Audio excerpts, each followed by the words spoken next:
pitié pour tout mon cœur. Donc il y a des gens qui possèdent des secrets. On est obligé de les garder. Tu me soumis et tu mets dans le cœur.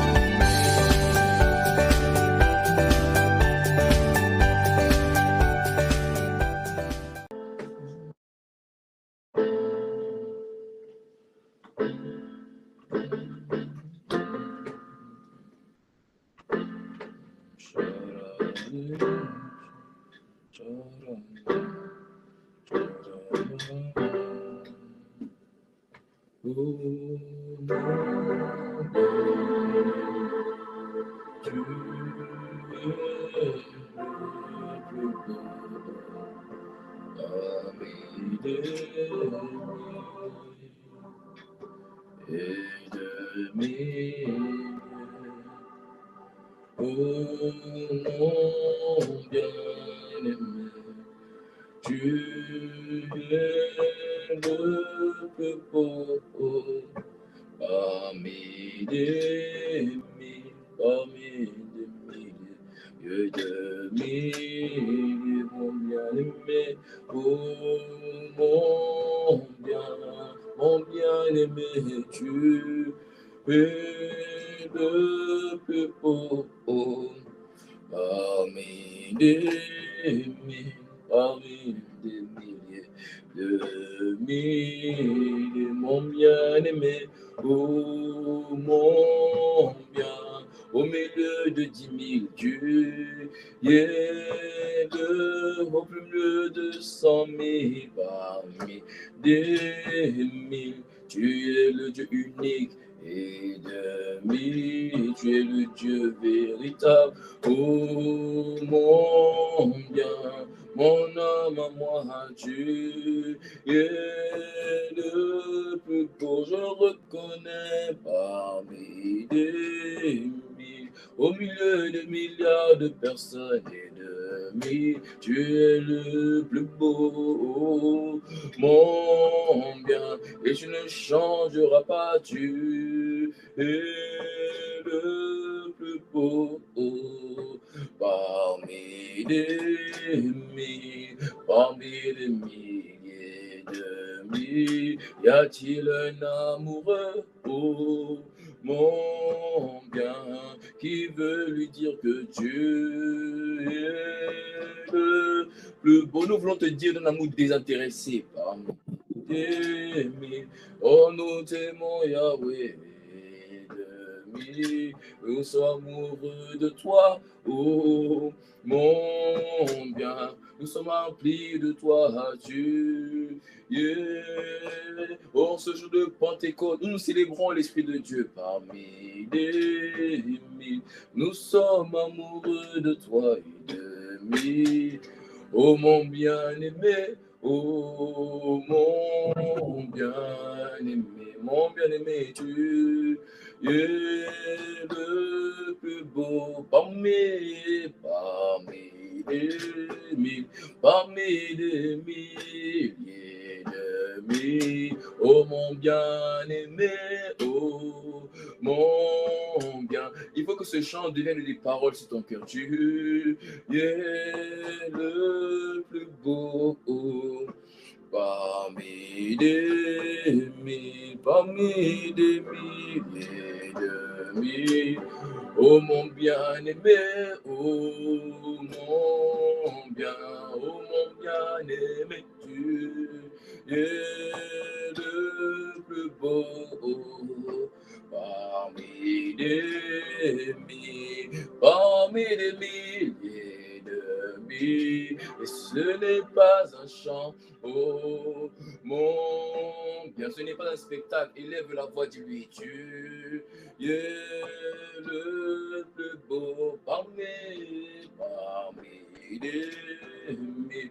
Esprit de Dieu et de mille. En ce jour, nous te célébrons, nous disons, oh mon, la famille together déclare, tu es le plus beau parmi des. Je ne sais pas pour toi, mais moi je suis amoureux de lui. Je suis amoureux de lui, oh mon il est ma vigueur et ma force, tu es. Il est ma passion, il est ma paix parmi des. Il est ma joie, il est ma justice.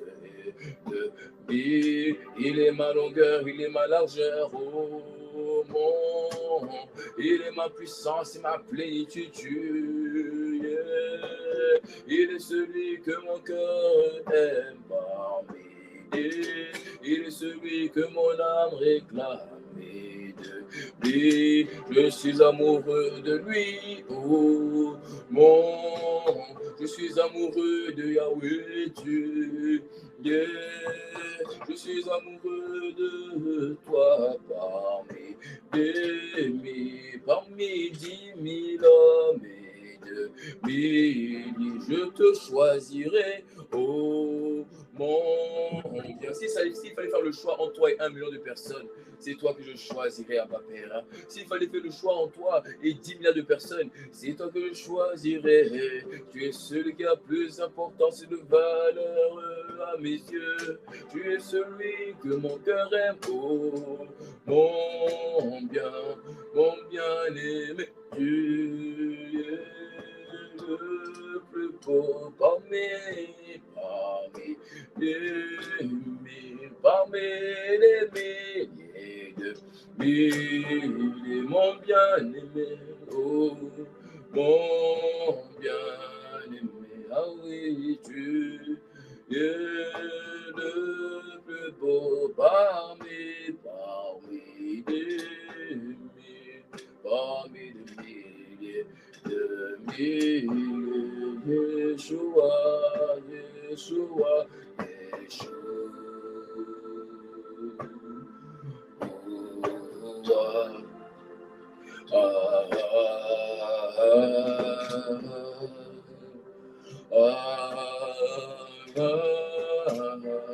Nous disons Yeshua,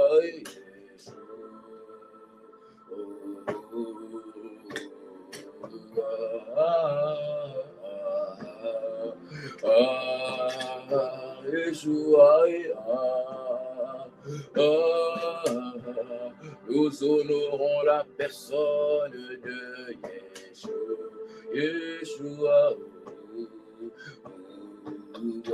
Yeshua. Y a-t-il quelqu'un? Y a-t-il un amoureux de Yeshua? Mais les cœurs, c'est mal de dire je t'aime. C'est mal de dire Abba Père, je t'aime pour qui tu es. Je t'aime. Yeshua. Maintenant dis Paraclet,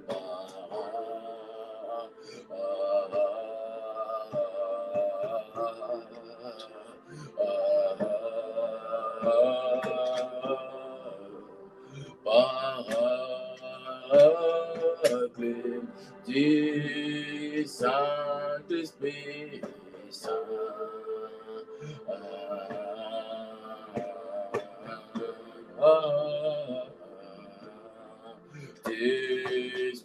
Saint-Esprit, Saint-Esprit, dis Yeshua, Yeshua, Yeshua, Mashiach.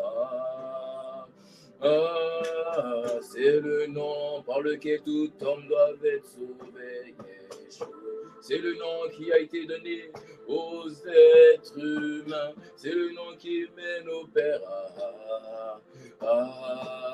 En dehors de ce nom, aucun autre nom ne peut sauver. À la mention de ce nom, tout genou fléchit dans les cieux et sur la terre. À la mention de ce nom, les aveugles voient À la mention de ce nom, les assous entendent. À la mention de ce nom, les paralytiques marchent. À la mention de ce nom, les malades sont guéris. À la mention de ce nom, les cœurs brisés sont guéris. À la mention de ce nom, les familles sont réconciliées. À la mention de ce nom, les destinées sont enfantées. À la mention de ce nom, les histoires sont réécrites. À la mention de ce nom, les cœurs sont renouvelés. À la mention de ce nom, les règles douloureuses dégagent. À la mention de ce nom, les cœurs tombent amoureux de lui. À la mention de ce nom, les vies sont transformées. À la mention de ce nom, les démons sont chassés. À la mention de ce nom, les sourds entendent de nouveau. À la mention de ce nom, les aveugles voient de nouveau. À la mention de ce nom, les morts ressuscitent. À la mention de ce nom, le pécheur est libéré. À la mention de ce nom, la mort devient la vie. À la mention de ce nom, la pauvreté devient la richesse. À la mention de ce nom, l'insensé devient sage. À la mention de ce nom, les retards sont accélérés. À la mention de ce nom, les vies sont transformées. À la mention de ce nom, les cœurs sont restaurés. À la mention de ce nom, les âmes sont libérées. À la mention de ce nom, la masturbation s'achève. À la mention de ce nom, la pornographie dégage.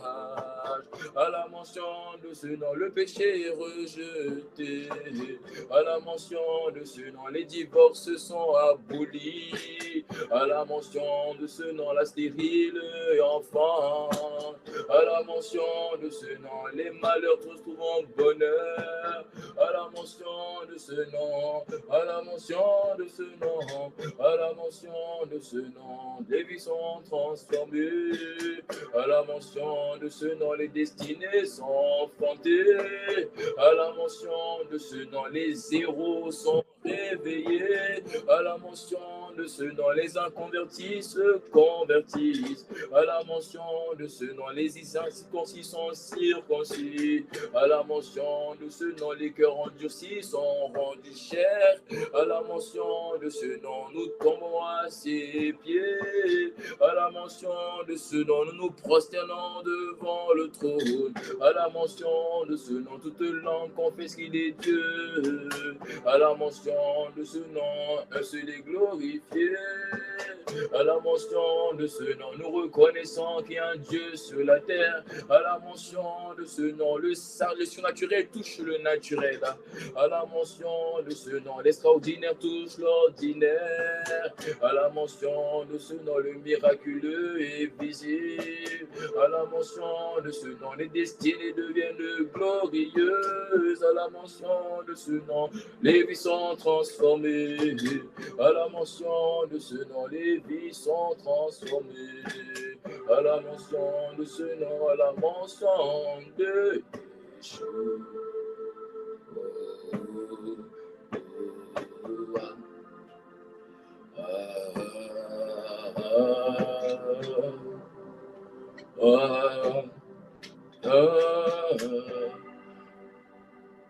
Yeshua. Yeshua,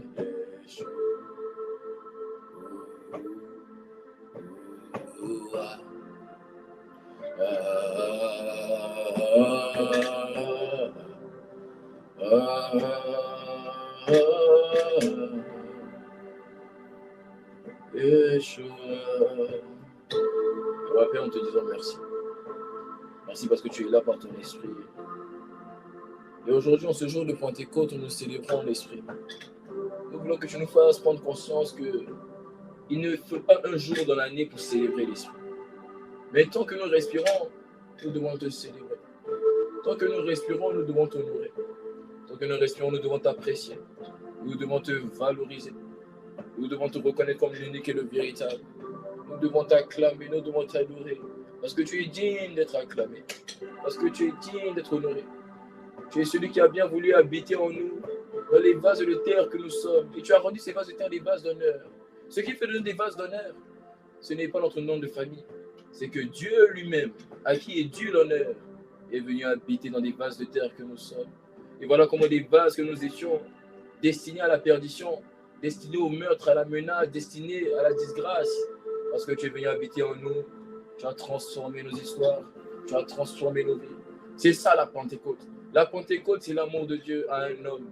Tu sais, Jésus le Christ est celui qui a été envoyé pour l'humanité. Lorsqu'on parle de l'amour de Dieu pour le monde entier, on parle de Jésus le Christ. C'est le cadeau que Dieu a fait à l'humanité tout entière, à l'univers tout entier. Mais lorsque Dieu voulait prouver son amour à un seul être humain, il n'a pas envoyé Jésus le Christ, il a envoyé le Saint-Esprit. Parce que Jésus vient pour tout le monde, mais le Saint-Esprit vient pour toi, dans ton individu. Il vient pour toi, dans ton intimité. Alors tu vois, lorsque je prends conscience que le Saint-Esprit est venu, je suis en train de prendre conscience que Dieu m'a aimé, au point où il est venu habiter en moi par son Esprit Saint. C'est bien plus qu'une simple fête. La Pentecôte, c'est un changement de camp. La Pentecôte, c'est un changement de domination. Là, hier, c'était le diable qui me possédait, qui m'amenait à subir les cauchemars, le péché, qui m'amenait à subir la maladie. Depuis le jour de la Pentecôte, la peur a changé de camp. Les combats ont changé de camp. Le pouvoir a changé de camp. Ça, c'est à cause de la Pentecôte. La Pentecôte, ce n'est pas une fête, mon frère. Ce n'est pas une fête, ma soeur. La Pentecôte, c'est un rappel. C'est une commémoration de ce que hier, avant, j'étais faible. Mais désormais, je ne suis plus faible. Car le Saint-Esprit, l'Esprit de force, habite en moi. Alors, je peux me tenir et parler au péché, parler aux démons, parler à la chair, parler à la mort et dire, qui es-tu, toi, pour vouloir me faire la guerre? Ne sais-tu pas que je suis rempli, que je suis revêtu et que je suis accompagné, conduit, instruit par le glorieux Saint-Esprit? Alors, Saint-Esprit de Dieu, ce soir, par ta parole, fais-nous prendre conscience de ça. Réveille nos cœurs, ouvre nos yeux, nous te supplions, fais tomber les écailles. Viens réveiller les héros, viens réveiller ceux qui sont appelés, les ouvriers de la 11e heure. Mais tu ne réveilles pas sans rencontre. Pierre a dû te rencontrer le jour de la Pentecôte, afin que tu transformes sa vie. Hier, tu nous as fait du bien et nous sommes reconnaissants. Parce que hier, tu es encore venu prouver que tu étais vivant en opérant des signes, des miracles et des prodiges. Mais nous demandons, au-delà des miracles et des prodiges, qu'une conscience de la Pentecôte soit imprimée dans les cœurs de chacun. Alors, Esprit de Dieu, fais-nous grâce. À toi soit l'honneur, à toi soit la louange. Et une personne ose ouvrir son micro et ose acclamer l'Esprit. Ose acclamer. Amen. Amen.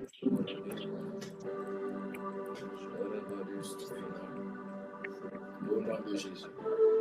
Amen, amen, amen.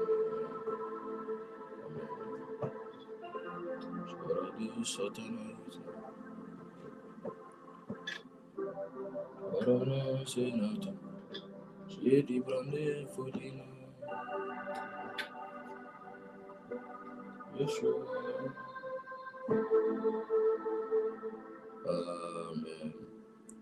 Gloire à Dieu, la famille. Gloire à Jésus. Amen, amen, amen, amen. Oh, mais mets des cœurs, non? Honore Dieu, bénis Dieu. Reconnais Dieu, acclame Dieu, fait quelque chose, mets des cœurs. Mets des cœurs, mets des cœurs, mets des cœurs. Esprit de Dieu, nous te disons merci. Alléluia, alléluia, alléluia. Gloire à Dieu. Gloire à Jésus-Christ. Amen, la famille. J'espère que vous allez bien. Donc, continue à mettre des cœurs, continue à honorer Dieu. Continue à honorer Dieu.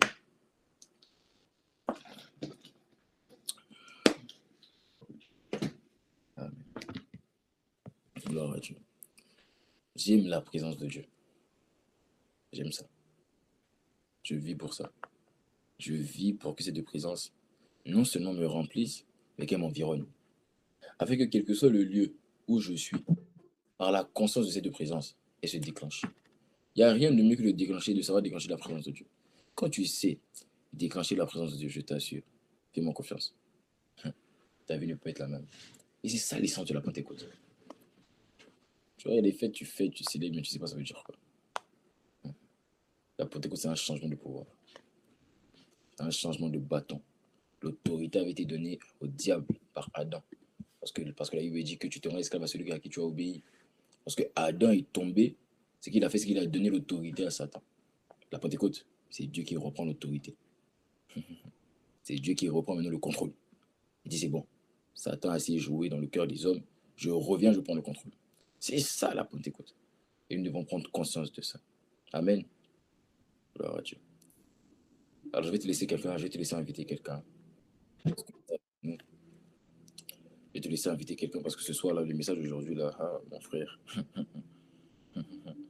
Tu vois, il y a des messages que tu penses avoir entendus, mais tu vois, souvent, en fait, tu ne le sais pas. Et si tu le savais, ta vie aurait changé. Il y a des messages que tu sais, mais tu ne sais pas en réalité. Parce qu'il y a des messages qu'on sait, notre vie change. Et aujourd'hui, je prie, et ce qui va se manifester, c'est que ce message va changer ta vie. Ah, la Pentecôte. Amen. Merci pour la Pentecôte, c'est bien plus qu'une fête. La Pentecôte, tu dois le vivre. Si tu n'as pas vécu la Pentecôte, je peux te dire la vérité. Il y a des dimensions avec Dieu que je ne connais pas. Tu dois vivre la Pentecôte. Ça, c'est qu'une fête, tu le célèbres, tu dis, je vais être Pentecôte. Tu ne sais pas de quoi il s'agit. La Pentecôte, c'est bien plus que. Voilà pourquoi moi, je ne réponds pas. Moi, il ne faut pas m'envoyer joyeux Pentecôte. Je ne vais pas te répondre. Surtout si je sais que toi, tu ne vis pas la Pentecôte. Je ne vais pas te répondre. Tu vas vivre la Pentecôte au nom de Jésus.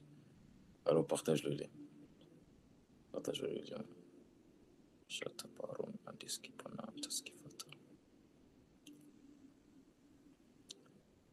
Nous voulons dire merci aussi à Dieu. Bénir au nom du Seigneur pour le temps de prière qu'on a eu hier.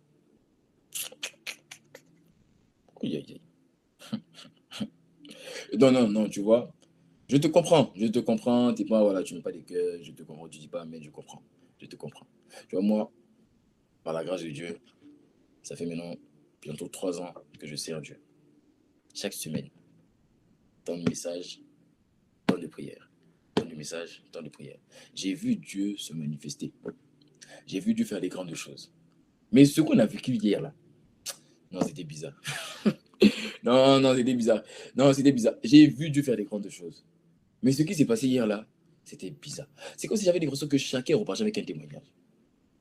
Chacun repartait avec quelque chose. Non, c'était trop fort. Chacun repartait avec quelque chose. Des hôtels sataniques qui avaient...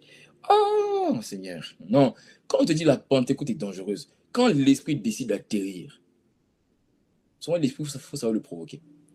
Il faut savoir provoquer l'esprit. Dans cette dynamique des 31 jours, mets ta caméra, pardon. Si moi, tu vas enlever mon inspiration si je ne veux pas ton message. Mets ta caméra.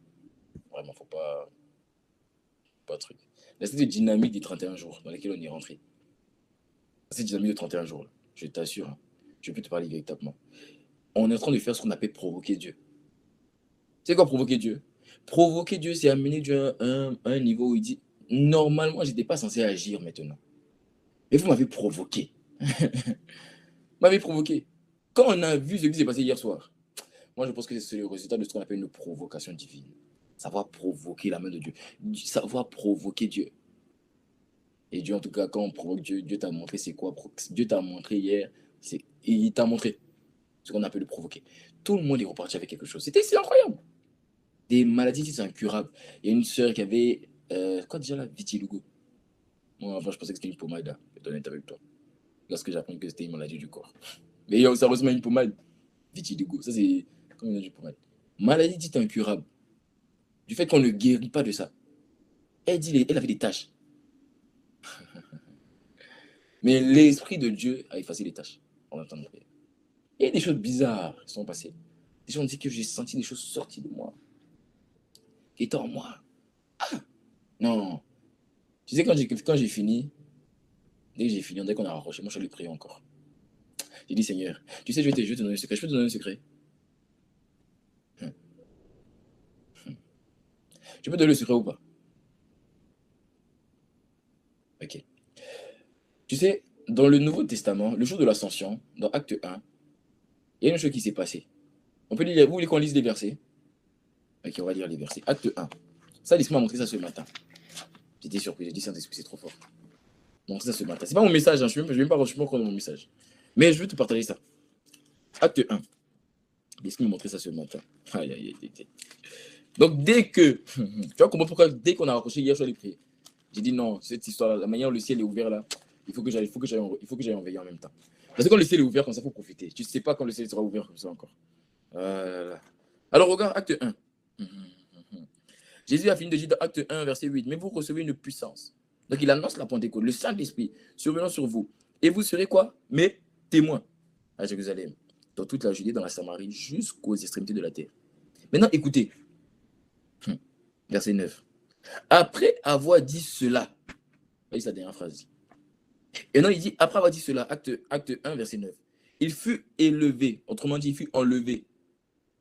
Il fut enlevé, c'est une autre version, ma version est bizarre. Non, si tu vois que dans ma version, il y a des mots qui manquent, il ne faut pas dire, ah, je vois ta Bible, là, t'as une Bible bizarre. C'est toi ta Bible qui est bizarre. Après cela, il fut élevé. Pendant qu'il le regardait, et une nuée le déroba à leurs yeux. Et comme ils avaient les regards fixés vers le ciel, pendant qu'ils s'en allaient, voici que deux hommes en vêtements blancs se présentaient à eux et dirent, vous Galiléens, pourquoi vous arrêtez à regarder au ciel? Ce Jésus qui a été enlevé au ciel du milieu de vous reviendra de la même manière dont vous l'avez vu aller au ciel. Alors si tu comprends ce qui s'est passé, c'est que Jésus était sur le mont des Oliviers et le ciel s'est ouvert. Et quand le ciel s'est ouvert, qu'est-ce qui s'est passé? Là, il me dit que quoi? Là, il me dit qu'ils l'ont vu en train de s'élever vers le ciel. T'es avec moi? Non, si t'es avec moi, tu me mets amen, tu me dis amen. Comme ça, je vais t'expliquer le reste. Ok. Alors, laisse-moi parler. Amen. Laisse-moi parler ce matin. Tu vois? Est-ce qu'il m'a dit quand le ciel s'ouvre, il y a deux catégories de personnes. Il y a ceux qui essaient de regarder qu'est-ce qui se passe. Il y a ceux qui montent. Quand il y a une brèche qui est ouverte dans le ciel, ne fais pas comme les disciples. Les disciples ont commencé à constater pour dire, ah, le ciel est ouvert. Oh, le ciel est ouvert. Ce qu'ils n'ont pas compris, c'est qu'à chaque fois que le ciel est ouvert, c'est une attraction. Ils ont de commencer. Là, il y a deux catégories de personnes. Dès qu'une brèche s'ouvre dans le monde des esprits, Dieu va te donner l'occasion de pouvoir monter plus haut. Monter plus haut. Monter plus haut. Monter plus haut. Monter plus haut. Dès que la brèche est ouverte, Dieu te donne une capacité de pouvoir monter plus haut. Monter plus haut. Et il m'a dit, il y a deux catégories de personnes lorsqu'une brèche s'ouvre. Il y a deux catégories de personnes lorsque le ciel est ouvert. La première catégorie de personnes, c'est ceux qui essaient de constater. Oh, le ciel est ouvert. Le ciel est ouvert. Ils sont en train de regarder. Ils sont en train de regarder le ciel ouvert. C'est-à-dire qu'ils sont étonnés par les dimensions des auteurs. Mais pendant qu'eux, ils sont étonnés de ce que Dieu est capable de faire, il y a un autre homme qu'on appelle Jésus le Christ qui dit, non, moi je ne serai pas étonné, je vais monter. Je vais monter. Alors hier, dès qu'on a fini de prier et que j'ai vu que le ciel était ouvert, j'ai dit non, je ne vais pas aller dormir. Ça veut dire qu'il y a quelque chose là que je dois découvrir. Je dois toucher quelque chose dans le cœur de Dieu. À chaque fois que le ciel est ouvert, même quand tu es fatigué de ton corps, prends encore 1 heure. Non, prends encore 1 heure. Ça se peut que c'est dans les 1 heure que Dieu te touche. Oh, hier, Dieu nous a fait du bien. Et tu vois, tu ne savais pas ça hier. Oh, Dieu te fait grâce. Il y a une personne hier, tu as vécu la parole de Dieu pendant 2 heures. Le ciel était encore ouvert, mais tu as continué à regarder. Moi, j'ai raccroché, je suis monté. Et c'est ce matin que Dieu m'a expliqué. Moi, je t'assure, tu n'as pas idée de ce que Dieu a fait hier. C'est trop fort. Des hôtels sataniques. Quand j'allais prier après, il m'a parlé, il m'a dit, tu vois, il m'a dit, toi-même, tu n'as pas idée de ce qui s'est passé dans le monde des esprits. Il y a une révolution qui s'est passée. J'ai vu des prisonniers sortir en masse. Ta famille a été libérée. L'hôtel satanique qui parlait sur ta famille, ça a été libéré. Ça a été libéré. Et tu le verras s'accomplir. Et une de mes filles qui me disait que c'était un hôtel, c'est-à-dire chaque fois qu'il y a des jumeaux, un hôtel, c'est un esprit de mort. À chaque fois qu'il y a des jumeaux, il faut qu'un meure. L'esprit de mort. Parce que c'est un hôtel dans les os. Je n'ai pas le temps d'expliquer pourquoi c'est un hôtel dans les os. C'est un hôtel dans les os. Et vous voyez, je lui ai demandé ce matin qui est enceinte dans ta famille. Bon, elle m'a dit oui, elle ne sait pas. Mais en fait, ce que je voulais lui dire, s'il y avait une personne enceinte, c'est que pour accomplir pleinement la parole, ce qu'elle allait se passer, si la personne était enceinte et la personne était enceinte d'un enfant, un deuxième enfant allait apparaître dans le ventre. Même si la personne était en 8e mois, un deuxième allait apparaître de manière surnaturelle. Et les deux allaient naître pour montrer que ce total a été brisé. Mais quand personne est enceinte, on attendra quand la personne sera enceinte. Alors, je suis reconnaissant pour ce que Dieu a fait hier. C'est ça la Pentecôte. La Pentecôte, c'est le règne de Dieu qui vient, qui s'établit, qui dit bon, trop c'est trop, le diable t'a assez joué, t'a assez rigolé, dégage. Libère les vies, laisse partir mon peuple afin qu'il me quoi? Afin qu'il me serve. Et c'est ce qui s'est manifesté. Nous bénissons le nom du Seigneur pour ça. Oh, j'ai dit nous bénissons le nom du Seigneur pour ça. Alors le titre de mon message aujourd'hui, et je vais essayer de partager avec toi. Le titre de mon message aujourd'hui, c'est tout simplement 4 raisons pour lesquelles tu ne vis pas ta Pentecôte au quotidien. C'est ça, non? J'ai rajouté quotidien, non? Parce que dans mes notes, je n'ai pas quotidien. Voilà. 4 raisons pour lesquelles tu ne vis pas une Pentecôte quotidienne. 4 raisons pour lesquelles tu ne vis pas une Pentecôte quoi?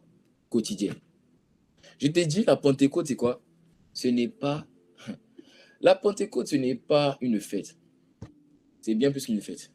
La Pentecôte, c'est un événement qui s'est passé dans le naturel, mais en fait, qui avait une portée spirituelle extrême. Vous savez, il y a plusieurs fêtes. Il y a plusieurs fêtes. Il y en a 7 dans l'année. Dans la culture juive, il y en a 7. Et chaque fête, en fait, a une symbolique. La première des fêtes est celle de la Pâque. C'est de la Pâque. La Pâque symbolise quoi? La résurrection de Jésus le Christ. Ça veut dire maintenant, on rentre dans une nouvelle vie. Et la troisième fête, parmi les 7, c'est ce qu'on appelle la fête des Pentecôtes, de la Pentecôte. Okay. La fête de la Pentecôte symbolise quoi? La fête de la Pentecôte symbolise qu'une puissance maintenant vient sur nous pour pouvoir marcher dans cette nouvelle vie qui nous a été donnée. Ainsi, tu peux être né de nouveau. C'est-à-dire que tu as une vie nouvelle. Mais la vie nouvelle que tu as, tu ne la manifestes pas. Parce que la puissance pour manifester cette vie nouvelle n'est pas encore venue. Donc, il y a beaucoup de personnes qui ont vécu leur Pâques. Ils sont nés de nouveau, mais ils n'ont pas vécu leur Pentecôte. Parce que la capacité de marcher dans une vie de victoire ne leur a pas été donnée. Et la Pentecôte, c'est quand on reçoit une vie de victoire. Comment? En recevant une personne qu'on appelle le Saint-Esprit. Le Saint-Esprit est une personne en qui habite toute la puissance de Dieu. Voilà pourquoi Jésus, parlant de lui, a dit, vous recevez une puissance. Qui? Le Saint-Esprit. Vous recevez une puissance. Qui? Le Saint-Esprit. Le Saint-Esprit, je vais te choquer, n'est pas une personne comme toi et moi. Il est une personne, mais ce n'est pas un être humain. Il faut comprendre. Je sais que tu dis que c'est un être humain pour développer ton intimité, pour mieux... Mais il n'est pas un être humain. C'est-à-dire qu'il n'a pas 2 bras. Non, il n'a pas ça. Il n'est pas un être humain avec un corps comme toi, tu penses qu'il a. C'est pas ça. Parce que tu dis ça, ça veut dire que tu sous-entends que Dieu, c'est Jésus seulement qui a un corps. Le Père est esprit. Hein? Le Père n'a pas un corps comme toi, tu penses qu'il a un corps. Quand on parle de la main de Dieu, c'est sa puissance. Est-ce que tu comprends? Voilà. Quand on parle des narines de Dieu, on parle de jugement, de la colère de Dieu. Donc, à chaque fois que la Bible donne une partie du corps de Dieu, en fait, on exprime derrière un caractère qu'il a. Il ne faut pas dire non, on parle de la main de Dieu, donc Dieu a une main. La main de Dieu, c'est la puissance de Dieu. C'est ça qu'on parle de sa droite triomphante. Lorsqu'on parle de ses narines, on parle de sa colère. Lorsqu'on parle de ses pieds, on parle de sa domination. Ça ne veut pas dire qu'il a des pieds. Donc, on dit Dieu se lève, tu dis, ah non, Dieu se lève dans l'histoire, il atterrit. Non, c'est pas que, tu vois. Il y a des choses que Dieu fait parce qu'il sait qu'on est ignorant. Mais tu vois, c'est tout. Hein? C'est Jésus, c'est moi qui a pris corps. Donc, lui, Jésus, quand tu l'imagines, tu peux imaginer un corps. Le Père, tu peux pas le faire. Le Saint-Esprit, tu peux le faire. Mais c'est quand même des personnes. Ce sont des personnes. Voilà pourquoi. Parce qu'une personne, c'est une personne qui peut parler, qui peut s'exprimer, qui a une personnalité. C'est de ça qu'on parle de personne. Une personne qui a une personnalité, de Saint-Esprit, une personnalité. Il a un caractère, mais il n'est pas un être humain. Il est Dieu. Alors, le Saint-Esprit, là, est une puissance. Il est celui qui, en lui, il y a toute la puissance de Dieu. Il est celui qui a fait le soleil quand Dieu a dit que le soleil, qu'on fasse le soleil. Il est celui qui a fait la lumière quand Dieu a dit que la lumière soit. Il est celui qui a fait toutes choses. Il est la main de Dieu, c'est-à-dire il a la puissance de Dieu. Vous savez, Jésus est la parole de Dieu, le Saint-Esprit est la main de Dieu. Voilà. Jésus est la parole du Père, le Saint-Esprit est la main de Dieu. Voilà que la Bible dit que ce que sa bouche dit, sa main l'accomplit. C'est-à-dire quand Dieu parle, quand la parole sort, automatiquement, sa main passe derrière pour accomplir. Voilà que la Bible dit, au commencement, la lumière soit. Et la lumière, quoi? Fut. Vous comprenez ou pas? Donc, le Saint-Esprit est celui qui m'amène maintenant à vivre cette vie de victoire que j'ai reçue à la Pâque, par la résurrection de Jésus-Christ. J'ai reçu une nouvelle vie qu'on appelle, je t'ai déjà expliqué, la nouvelle création. Je suis devenu une nouvelle personne. Je suis saint, tel je suis devenu. Parce qu'il est saint, je suis saint. Parce qu'il est grand, je suis grand. Parce qu'il est majestueux, je suis majestueux. Parce qu'il est excellent, je suis excellent. Je n'ai plus besoin de lutter avec le péché. Je n'ai plus besoin de lutter avec la tristesse. Je n'ai plus besoin de lutter avec la musique moderne. Ça, c'est la grâce, l'héritage qui m'a été donné quand? À la Pâque. Mais pour que ce qui m'a été donné à la Pâque soit manifesté, c'est-à-dire que soit rendu visible, mon frère, ma soeur, j'ai besoin de la Pentecôte. C'est ce qui fait la différence entre nous et d'autres religions. C'est que nous, on ne connaît pas une amélioration. On connaît une transformation. Le Saint-Esprit en nous ne vient pas nous améliorer. La religion améliore. La nouvelle naissance améliore. Le Saint-Esprit ne vient pas améliorer. Ce qui s'est passé à la Pentecôte, ce n'est pas une amélioration. Ce qui s'est passé, c'est une transformation radicale. Donc, si tu me dis que tu as vécu ta Pentecôte, il faut que, alors qu'on ait vu dans ta vie un changement radical. C'est ça la Pentecôte. Si dans ta vie, on n'a pas vu un changement radical en ce que tu étais hier, tu étais constamment malade, Aujourd'hui, tu es pleinement en bonne santé. Tu étais dans la pornographie. Aujourd'hui, tu es dans la sainteté. Tu étais dans la musique mondaine. Aujourd'hui, ça te dégoûte. Tant qu'il n'y a pas cette transformation radicale, tu ne sais pas encore c'est quoi la Pentecôte. Tu ne vis pas ta Pentecôte. Le problème, c'est que si tu ne vis pas la Pentecôte pour toi, mais tu ne pourras pas la faire vivre aux autres. 4 raisons pour lesquelles tu ne vis pas ta Pentecôte. La Pentecôte, c'est la puissance même de Dieu qui atterrit et qui dit que ce qui t'a été donné en Jésus-Christ à la croix, maintenant tu le manifestes. Sans la Pentecôte, tu iras au ciel déçu. Tu regarderas les cases de ce que des grâces, des bénédictions, de la vie que Dieu t'avait réservée. Et tu diras, mais j'aurais pu vivre ça. Vous savez, il y a un fléau qu'il y a dans le corps de l'Église aujourd'hui, c'est qu'il y a beaucoup d'églises, beaucoup de dénominations qui ont la Pâque, ils n'ont pas la Pentecôte. C'est-à-dire qu'ils ont une nouvelle vie, mais ils refusent l'esprit. Ils disent non, l'esprit là, ça c'est des choses, on fait tomber les gens. Mais parce qu'ils refusent l'esprit, ils ne vivent pas la Pentecôte. Ainsi, s'ils ne se répandent pas, ils ne se répandent pas, ils iront au ciel, choqués de voir que Dieu avait réservé pour eux toutes ces grâces. Et ils n'ont pas manifesté ces grâces parce que pour eux, tout ce qui est les choses de l'esprit, ils n'en voulaient pas. La Pentecôte, c'est une vie de victoire qui m'est désormais donnée, qui m'est rendue capable de pouvoir vivre. De pouvoir vivre. J'aimerais te dire que le Saint-Esprit ne vient pas pour une amélioration. Il vient pour une transformation. L'amélioration, tu vois, c'est être né d'esprit. Tu vois, quand tu as accepté Jésus comme Seigneur et Sauveur, si tu es ici, tu as fait la prière du salut, ce qui s'est passé, c'est une amélioration. Ça veut dire que tu as remarqué dans ton cœur, dans ton caractère, que certaines choses qui concernent l'esprit ont commencé à grandir. Tu as senti qu'il y avait une dimension de joie que tu n'avais pas, que tu as commencé à avoir. Tu avais une dimension de paix que tu n'avais pas, que tu as commencé à avoir. Tu avais une dimension de justice. Ça, je parle d'une personne qui est née de nouveau, qui a fait la prière du salut. Tu avais une dimension de justice que tu n'avais pas, qui est venue habiter en toi. Donc, tu sens qu'il y a une de l'amélioration.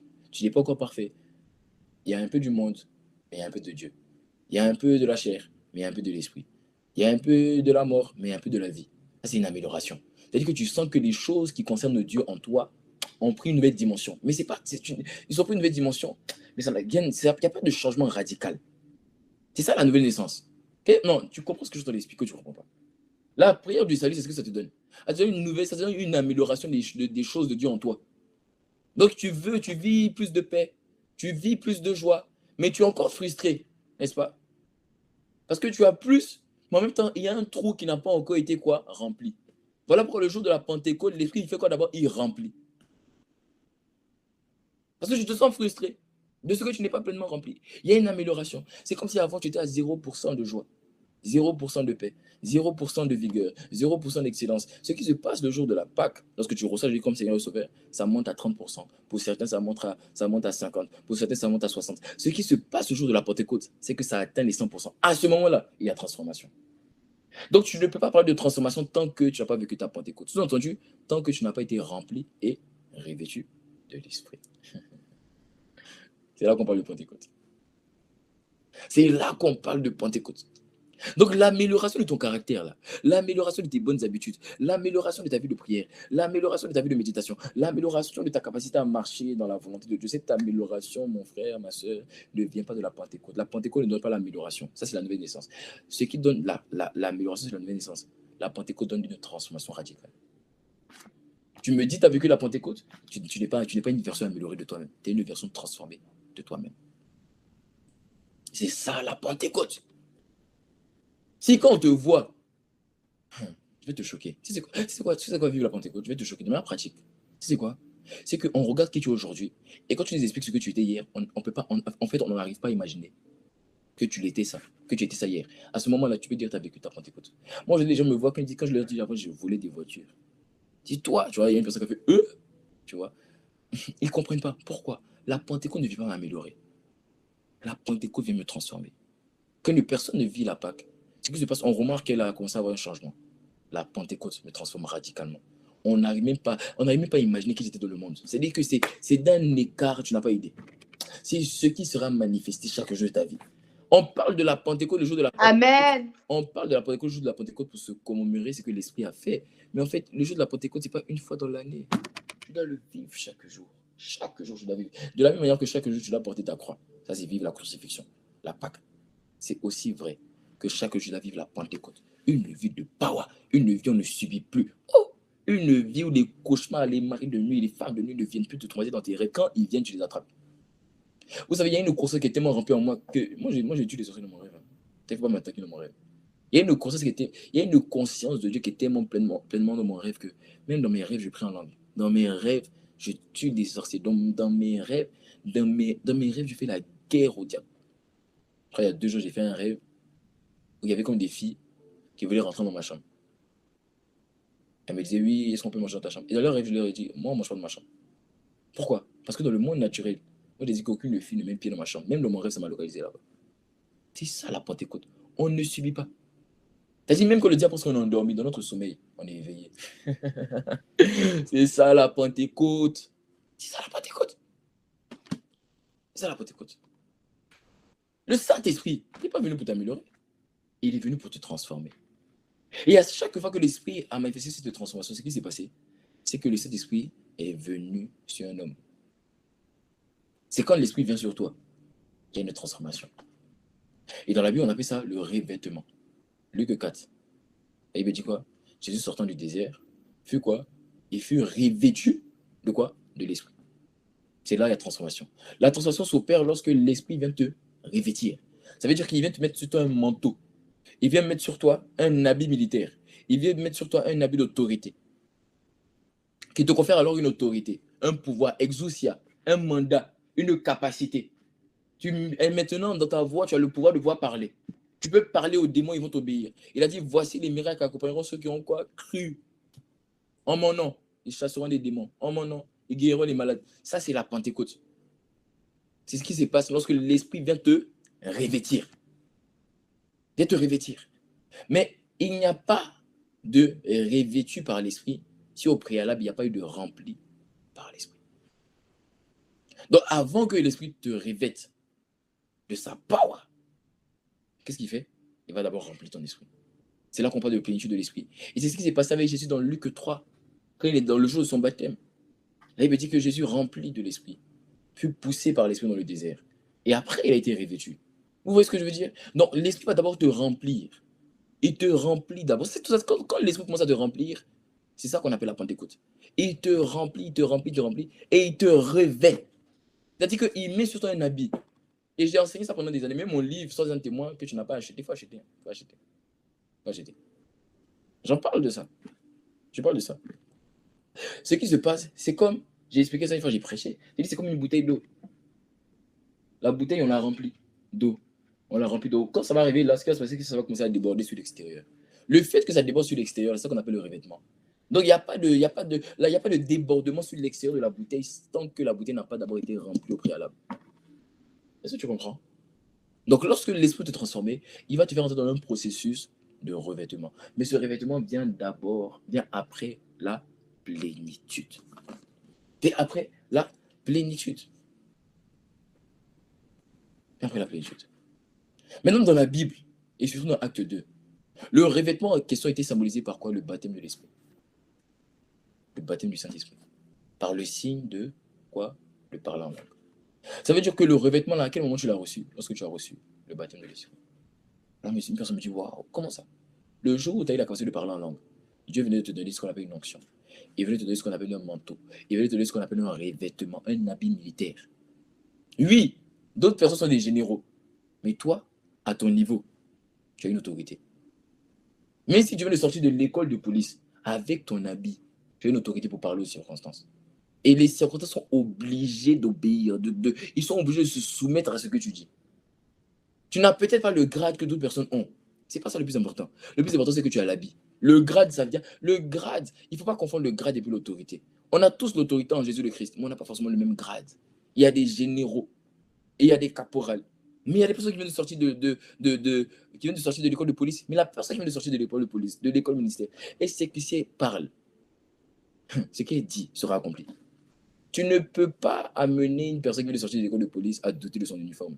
Quand elle sait qu'elle a eu son uniforme fidèlement et que ce n'est pas un faux, quand elle vient et parle. Je me rappelle en Côte d'Ivoire, un temps, il y avait une interdiction de porter des treillis militaires.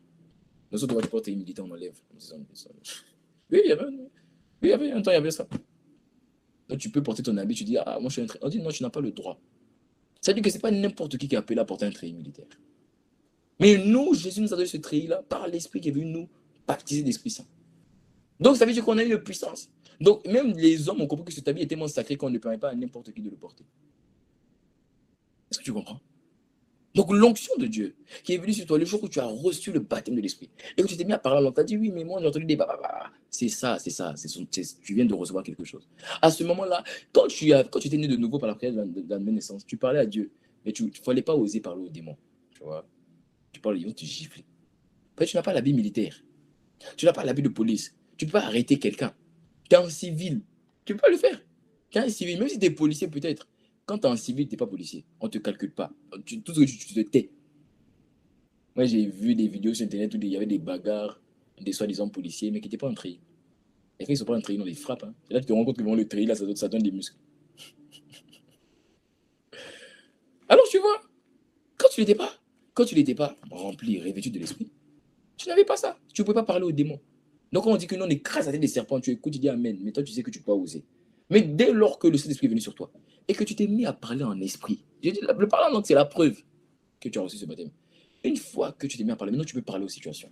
Maintenant, toi, tu peux te tenir devant les serpents qui malmènent ta santé, malmènent la santé de ta famille. Et puis, je vous ordonne, par le pouvoir qui m'a été conféré en Jésus-Christ, de dégager. Et ils sont obligés de t'obéir. Ils n'ont même pas, ils sont obligés. Parce qu'un policier s'arrête sur la route, il dit voiture garée, quel que soit son âge, même s'il a 17 ans, même s'il est policier à 19 ans, la voiture gare. Ils sont obligés. Est-ce que tu as conscience que les situations sont obligées de t'obéir? Est-ce que tu as conscience? Voilà pourquoi tu veux évangéliser, tu as peur. Tu pries pour le malade, mais tu as peur. Tu n'as pas conscience qu'en fait, la maladie est obligée de partir. C'est obligé de partir. C'est-à-dire que je suis arrivé à un niveau où même j'ai commencé à comprendre que ce n'est même pas une question de si Dieu veut que la personne guérisse. J'ai commencé à comprendre ça. Parce que ma Bible a déjà dit que la volonté de Dieu, c'est que les autres déjà soient détruites. Dieu a déjà dit qu'il voulait que la personne guérisse. Ils sont obligés. Si ce n'était pas à moi de prier pour la personne, je vais finir de prier. Après, je vais traiter ça avec Dieu. Moi et Dieu, on va se gérer. S'il est fâché, je vais dire, papa, tu vois, c'est ta volonté. Mais j'ai compris une chose, c'est que les gens souffrent. Et ils sont obligés. La maladie est obligée de guérir. Voilà pourquoi moi, je prie une fois, si ça ne marche pas, je prie 2 fois. Et si la personne dit, ah, mais ça fait déjà 4 fois. Oui, mais ça va partir. Et je ne vais pas me décourager pour dire, ça va partir. Non, quand tu vas dormir, tu vas te réveiller. Ça part devant moi. J'ai dit, ça part devant moi. Serpent, quand j'ai parlé, tu dégages. Ils sont obligés. Ils sont obligés. Pendant que je ne parle pas en esprit, parle en esprit. Pendant que je ne parle pas en esprit, il y a des nouvelles langues qui vont venir sur toi. Et il me dit que pendant que Pierre parlait, Corneille reçut. La famille de Corneille, on commence à recevoir. L'esprit est répandu sur la famille de Corneille. Pendant qu'il parlait, pendant que j'entends le prêche, comme ça, l'esprit va tomber sur plusieurs. Faut parler en esprit, il faut être connecté, l'esprit va venir sur toi. La Pentecôte, c'est bien plus qu'une fête. Si je n'étais pas baptisé du Saint-Esprit, pendant que je parle du Seigneur, baptise, il va venir sur toi. Il va venir sur toi. La transformation, c'est lorsque le Saint-Esprit vient sur toi. Et la preuve, c'est le baptême de l'Esprit. Donc, on n'a pas forcément le même grade. Parce que tu vois, le grade, l'autorité nous est donnée par le baptême de l'Esprit. Le grade ne nous est pas donné par le baptême de l'Esprit. Le grade nous est donné par le sacrifice que tu payes. Par les combats, par les coups que tu as reçus, par les cicatrices que tu as. Paul a dit, ne me faites plus aucune peine, parce que je porte sur moi les marques de Christ. Tu vois, c'est là le grade. Plus tu as subi pour Dieu, et plus tu fais pour Dieu, plus ton grade sera grand. Tu vois, il ne faut pas confondre l'autorité. Il y a des gens, tu vois, on n'est pas fou. Tu as l'autorité peut-être pour parler aux serpents, mais il y a d'autres personnes qui ont l'autorité pour parler aux dominations, pour parler aux autorités, parler aux principautés. Pourquoi? Pas parce qu'ils sont meilleurs que toi, pas parce qu'ils prient plus que toi, parce qu'ils ont vécu des choses pour Dieu que tu n'as pas vécu. Tu vois, on les a traités de toutes sortes de noms. Tu vois, on les a mis dans toutes sortes de cases. On a voulu casser leur crédibilité. Tu vois, il y a des gens qui ont payé des prix pour Jésus-Christ. Donc, eux, là, ils ont des galons. Les galons vont venir sur toi. Ah oui, parce que ton niveau de grade détermine le niveau d'autorité que tu peux exercer. On a tous autorité, mais le premier niveau d'autorité, c'est voici les miracles qui accompagneront ceux qui auront cru en mon nom. En mon nom, ils chasseront les démons. Pas parce que tu chasses un démon que tu as le grade. Tu peux chasser un démon d'une personne. Pas ça le grade. Le grade, tu peux t'adresser à la création, t'adresser aux dominations, t'adresser aux peuples qui tiennent. J'étais choqué aujourd'hui de voir, je méditais hier nuit, acte 1 jusqu'à 10, pour voir un peu ce qui s'est passé après la Pentecôte. J'étais choqué de voir qu'à aucun moment on disait que les disciples évangélisaient des hommes. À chaque fois, si vous regardez, lisez la majorité du temps, peut-être 99% de fois, de acte 1 à acte 10, on dit que dans les villes où ils passaient, ils évangélisaient la ville. Tu n'as pas compris. Quand on dit évangéliser la ville, ce n'est pas plusieurs personnes dans la ville. On dit évangéliser la ville. C'est ce que ça veut dire.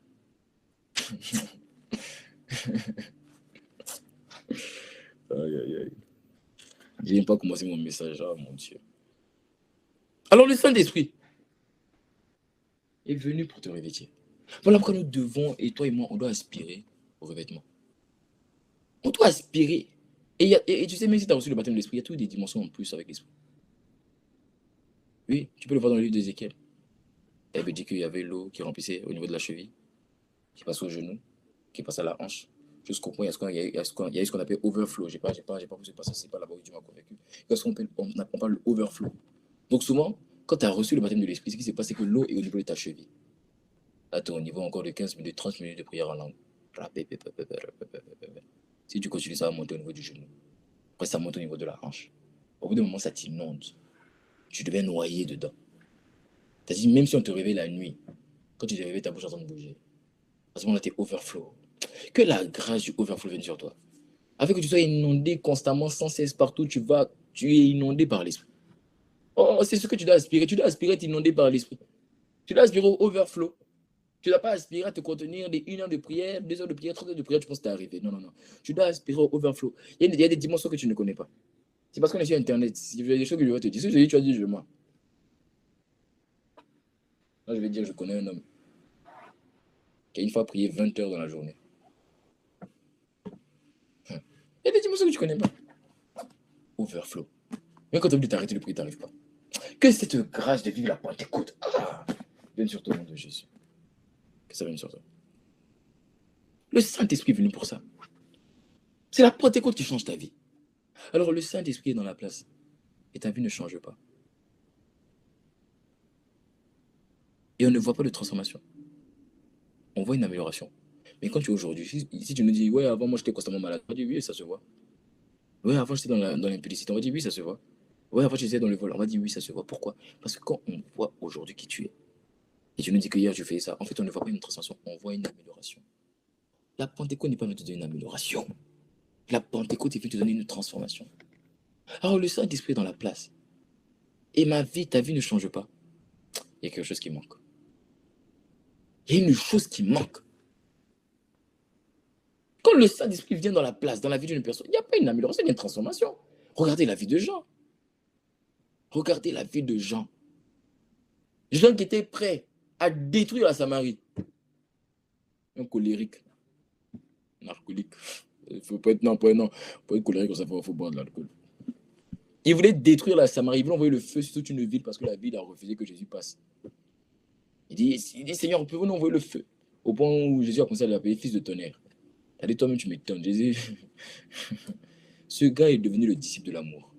Si vous lisez les épîtres de Jean, c'est lui qui a dit que l'amour de Dieu est inimitié comme l'homme. Il dit, celui qui aime le monde ne peut aimer Dieu. C'est lui qui a commencé à nous parler de l'amour de Dieu. Il dit, Dieu est amour. C'est Jean qui dit ça. Il dit, Dieu est amour. Il dit, c'est lui qui nous a aimés le premier. C'est toi, c'est Jean. Il est devenu le disciple de l'amour. Il parle sans cesse de l'amour. Dans ses épîtres, il parle de l'amour. Comment un gars aussi colérique, et moi je rajoute alcoolique, pouvait devenir disciple de l'amour? Comment un trouillard, un peureux, un gars qui avait une phobie des poules, dès qu'il entend une poule en même temps, il a peur. Hein? Pierre, traumatisé par le son d'un coq. Un peureux, le jour de la Pentecôte. La Bible n'a pas dit les 12 se sont présentés, la Bible dit Pierre et les 11 se sont présentés. La Pentecôte te change radicalement. La Pentecôte te change radicalement. La Pentecôte te change radicalement. Alors le Saint-Esprit est là. Ma vie ne change pas. Je ne vis pas la Pentecôte. Ça veut dire qu'il y a des choses que je n'ai pas compris. Alors moi, je vais t'expliquer 4 raisons pour lesquelles tu ne vis pas ta Pentecôte au quotidien. 4 raisons. La première raison pour laquelle tu ne vis pas la Pentecôte, c'est parce que soit tu n'as pas reçu le baptême de l'Esprit par le signe évident du parler en langue, ou soit tu l'as reçu, mais tu ne l'utilises pas. C'est-à-dire que tu ne parles pas en langue. Qui ici n'a pas reçu le baptême de l'Esprit? Lève la main. Lève la main. On va prier pour toi à la fin, pour qu'on puisse recevoir. Tu n'as pas reçu, tu lèves la main. La première à la fin, on va prier. La première limite qui t'empêche de vivre la Pentecôte au quotidien. Parce que la vérité, c'est que si toi, tu n'as pas vécu, tu n'as pas reçu le baptême de l'Esprit, tu ne sais pas encore ce qu'est la Pentecôte. Tu n'as pas encore vécu ta Pentecôte. Et il n'y a pas mieux un autre jour mieux que la Pentecôte pour vivre la Pentecôte. Mais je me suis rendu compte que la première des choses qui fait que tu ne vis pas ta Pentecôte, c'est que soit tu n'as pas reçu le baptême de l'Esprit. Mais souvent, ce n'est pas le cas des gens. Vous voyez, souvent, ce n'est pas le cas des gens. Mais c'est que la plupart des gens, et là je parle même à ceux qui l'ont reçu, hein, c'est qu'ils l'ont reçu, mais c'est qu'ils n'ont pas reçu. Pourquoi? Ils ne parlent pas en langue. Jésus a dit vous recevez une puissance. Mais le jour de la Pentecôte, ils ont reçu les paroles en langue. Mon père spirituel, l'apôtre Ivan, disait que c'est comme si on te dit je vais te donner une voiture, et quand tu viens, on te donne une clé. On t'a pas donné la voiture, on t'a donné la clé. Mais dans la clé, il y a la voiture. Il a commencé de conduire la voiture. Ça veut dire quoi? Ça veut dire que quand Dieu voulait te donner la puissance, il t'a donné le parler en langue. Tu dis tu veux vivre la Pentecôte, mais c'est dans le parler en langue. La question c'est combien de fois tu pries en langue par jour? Quand on voit une vie fade, une vie où on subit, une vie où on est dominé, où on lutte, en fait, on sait que tu as... J'ai pris mes intercesseurs et je leur ai dit, à partir d'aujourd'hui, vous payez 3 heures en langue par jour. Quand je leur ai posé la question, je me dit comment vous allez, ils m'ont dit, on sent que non, on sent que là, il y a quelque chose qui se passe. Il y a un niveau de parlement que tu atteins, c'est minimum 3 heures. Et c'est le challenge que je te donne. Pas pour cette année, bon, je te donne 2 mois. Pour passer à 3 heures en langue par jour, minimum, j'ai dit minimum. Tu sais, à ce niveau-là, tu sens que tu n'es pas n'importe qui. Il y a des choses que tu sais, parce qu'il est écrit tel il était, nous sommes. Mais il y a des choses que tu sens, et je l'ai dit hier au temps de prière, il y a des choses que tu sais, parce que tu sais, non, tu sais que tu n'es pas n'importe qui, par la parole, mais il y a des choses que tu sens, que tu n'es pas n'importe qui, par quoi? La puissance. Est-ce qu'il y a un niveau de parole que tu atteins, tu sens que tu n'es pas n'importe qui? Non, tu sens qu'il ne faut pas t'arrêter, tu sens qu'il faut pas, tu sens que tu es différent. Parce que tu as chargé ton esprit. Vas-y, mon secret pour vivre la Pentecôte. Je parle en langue des heures par jour. Mais quand je dis des heures, c'est des heures. Souvent, je me réveille, je suis en train de parler. Je m'endors en train de parler, je me réveille en train de parler. J'ai parlé toute la nuit. Il ne s'agit pas de décrier dans la rue, non, même en chuchotant. Je n'ai pas honte que les gens me voient ma bouche bouger. De toute façon, les gens, ils ont des tics, ils sucent des pouces, d'autres, ils ont des tics comme ça. Si moi, mon tic, c'est ma bouche qui bouge. Toi, tu n'as pas besoin de savoir. Mais pendant que tu es devant moi, tu dis, oh, tu as un tic. Ce que tu sais pas, c'est quelque chose de te communiquer en feu. Il faut parler en esprit. C'est la première des choses qui fait que tu ne vis pas la Pentecôte. Tu ne parles pas assez en esprit. Tu pries constamment en intelligence. Tu prends un instant, tu fais tout adorer. Oh, gloire, gloire. Tout ça, en intelligence. Depuis ton intelligence, tu as adoré là. Depuis ton intelligence, tu as adoré. Combien de fois tu t'as dit qu'il est fier de ton adoration? Souvent, tu chantes tellement bien que même les démons même se prosternent aussi pour adorer avec toi. Parce qu'ils comprennent l'intelligence, ils comprennent. Mais ma Bible dit que celui qui parle en langue, c'est à Dieu, non pas aux hommes, mais c'est à Dieu qui dit des mystères. Dès lors que tu parles en langue, ce qui est en train de se passer, c'est que j'entends lui parler directement avec Dieu. J'entends de communiquer, j'entends de donner des mystères. Le mot mystère, c'est mystérion. C'est-à-dire que j'entends de donner des secrets, j'entends de te communiquer des choses que l'œil n'a pas vues, que l'oreille n'a pas entendues, qui n'est point monté au cœur de l'homme. C'est-à-dire que des hommes, des êtres humains ne peuvent pas comprendre, les démons ne comprennent pas, les anges ne comprennent pas. Dès que tu parles en langue, automatiquement, il y a une communication. Donc au début, tu es mal à l'aise parce que tu as envie de comprendre ce que tu dis, mais peu importe, je ne chercherai pas à comprendre. Ceux qui cherchent à comprendre sont des bébés. Dans la foi, de toute façon, je crois en un Dieu, je ne comprends pas. Comment tu peux comprendre qu'une personne est née d'une vierge, qu'elle est reçue le troisième jour? Tu ne comprends pas déjà. Donc depuis le début, tu ne comprends pas. Pourquoi tu veux chercher à comprendre dans la langue? Ça fait des années que tu ne comprends pas. Tu as accepté. Là, par la foi, tu as fait une alliance que tu allais être fou, tu allais être folle toute ta vie. Souvent, il y a des voix d'incrédulité qui te disent, mais toi aussi, tu crois en ça là? Mais malgré ça, tu continues à persister qu'un jour, ce rêve-là deviendra une réalité. Que ce en quoi tu as cru, tu te coucheras, tu dormiras de la terre. Et quand tu vas t'endormir, tu vas te réveiller au ciel et tu comprendras que ce rêve-là était une réalité. Donc tu crois, même quand des voix d'incrédulité te disent non, c'est faux, abandonne la foi, tu vois pas que ça n'a pas de sens. Tu dis aux voix d'incrédulité, fermez votre bouche. Mon Dieu sera mon seul vrai Dieu, j'ai prêté allégeance au roi. À lui, ce sera dû mon honneur, ma louange et ma gloire. Donc si tu as accepté d'être fou depuis le début, mais sois fou. Mais sois folle. Non, mais là, c'est la vérité. Tu as accepté que... Non, mais de toi, moi. Tu as accepté que tu n'allais pas comprendre. Et pourquoi tu veux comprendre le parler en langue? Les petits, ceux qui parlent en langue, ils s'édifient. C'est-à-dire que je ne supporte pas le comprendre. Parce que les petits, ceux qui parlent en langue sont intelligents, c'est stérile. Et tu ne comprends pas. Mais je suis en train de m'édifier. Le mot édifier, c'est le mot musclé. Tu vois, des gens comme moi, on est mince. Mais spirituellement, oh là là, mon Dieu. S'il y avait des concours de bodybuilding dans le monde des esprits, je pense que... Je ne sais pas ce que j'allais gagner parce qu'il y a des... Tu vois, par exemple, mon père spirituel, pasteur Herman et mon père spirituel, l'apôtre Ivan, aïe, et là, tu vois, ils ont des muscles, il ne faut pas jouer. Mais au moins, j'allais être candidat. En tout cas, dans poids léger, parce que eux, c'est des poids lourds, mais moi, dans poids léger, au moins, j'allais être candidat. Je t'assure, il y a une power dans le fait que tu parles en langue. Ah, mazaka nata. Ipora avenash atagemono, satumpalana. Ranand atakatapanata. Ratepo ompereno, Stéphie. Alors, il y a certaines dénominations qui ont voulu dissuader le peuple de Dieu de chercher le parler en langue. Non, on ne parle pas en langue ici, on ne parle pas en langue ici. Et vous les voyez, ils sont fades. Dans l'église, tout le monde est divorcé. Dans l'église, les enfants font n'importe quoi. Dans l'église, la mère qui dit non, qui combat les gens, il ne faut pas parler en langue ici. On ne parle pas en langue ici. Son fils est dans la délinquance. Mais elle pleure chaque nuit. Seigneur, délivre mon fils. Mais tu ne peux pas délivrer ton fils parce qu'il a mis dans ta bouche la délivrance. Il t'a donné une langue de feu. Et je t'ai expliqué que Dieu est un feu dévorant. Donc la langue de feu, en fait, c'est la langue de Dieu. Quand tu parles en langue, tu entends le dire ce que Dieu dit. Souvent, tu cherches des choses en disant Seigneur, donne-le-moi, mais il l'a mis dans ta langue. Voilà pourquoi moi, je ne vais jamais venir vers une personne pour dire Seigneur, prier. Je vais dire prie pour moi, je suis malade, je vais guérir. Moi, je ne fais pas ça. Tu m'as déjà vu faire ça. Je ne fais pas ça. Prier pour moi, je donne. Moi, quand je suis malade, voici ce que je fais. Je me déconnecte, je mets une instrumentale, je parle pendant 30 minutes. Si après ça, je ne suis pas guéri, je vais à 1 heure. Si après ça, je ne suis pas guéri, je passe à 1h30. Si après ça, je ne suis pas guéri, je passe à 2 heures. Si j'arrive à 2 heures, et que ça, la maladie, ça dégage. Ça ne peut pas rester. Il y a un fleuve en moi. Il y a un fleuve. Quand je commence, Saka, Paranavatanega. Au bout de 30 minutes, souvent, ça peut résister. 2 heures. Celui qui était fatigué, celui qui était malade, enrhumé. Le nombre de prières que j'ai conduit malade, vous n'avez pas idée. Souvent, on peut l'entendre dans ma voix. Mais après, là, en fait, il y a une power. Donc, la première des choses qui fait que tu ne vis pas la Pentecôte au quotidien, c'est soit tu n'as pas reçu le baptême, soit tu l'as reçu, mais tu ne parles pas. Tu veux constamment prier en intelligence. Tu veux constamment rester en intelligence. Mais ça ne marche pas de rester en intelligence. Tu dois devoir shifter en langue. Il faut que tes temps de prière le matin soient 90%. Et ça, je suis gentil. En langue. Moi, généralement, je fais 100%. C'est-à-dire aucun mot français. Aucun mot anglais. On est en langue du début à la fin. Alors tu me diras, oui, mais tu comprends pas. Mais oui, j'ai pas besoin de comprendre.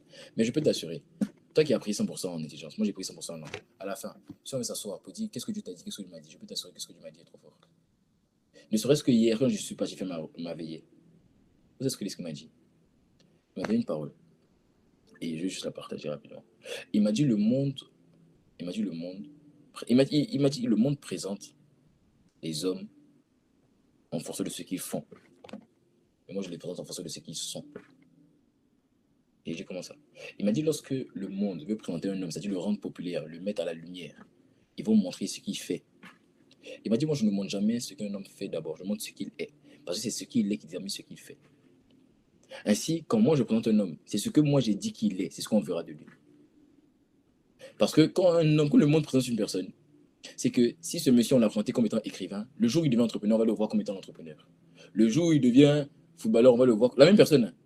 Mais on va tout le temps avoir un différent regard de lui en fonction de ce qu'il fait. Mais quand Dieu te présente, même quand tu fais 10 choses, on te voit en fonction de ce que lui il a dit que tu es. Donc si Dieu a dit toi tu es un adorateur, quand il te présente, même si tu fais 10 choses, on remarque que la dimension adore. C'est ce qu'on appelle des mystères. Et ceux qui parlent en langue, Dieu lui dit des mystères. Dieu m'a parlé encore, il m'a parlé de la marche par l'esprit. Et ça, tout ça c'est quand je prie en langue. Il m'a dit une chose, je sortais de l'ascenseur qu'il m'a parlé. Il m'a dit, tu vois, il m'a dit la seule manière de marcher par l'esprit.